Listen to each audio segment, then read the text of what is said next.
much for inviting me. And ako po si Attorney Harold Respicio.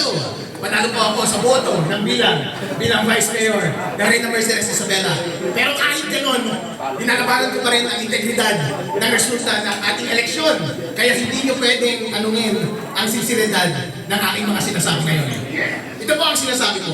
Kapag ito ay IT audit ngayon, bagsak ang COMELEC. Ano ba ang purpose ng isang IT audit?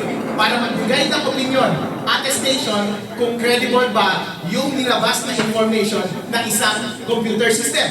Ano yung mga aspect ng computer system ang dapat mong i-test? Number 1, source code o yung software. Number 2, yung transmission o yung network. Number 3, yung database.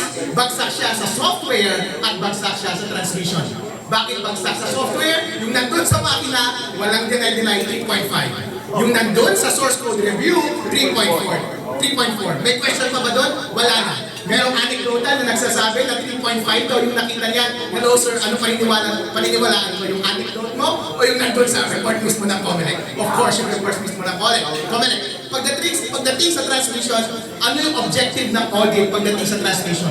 Para dapat mula sa source hanggang sa destination, wala dapat pagbabago. Hindi po ba? Ano ang source? Ang source ay yung automated counting machine. Ano ang destination? Yung 7 servers. Meron bang interaction in between? Meron. Data Center 3. So bagsak ba siya sa audit ng transmission? Bagsak. 2 out of 3. Bagsak ang COMELEC. Meron ba tayong confidence doon sa integrity ng results ng election? Wala. Bagsak. Hey! Galing! Ngayon,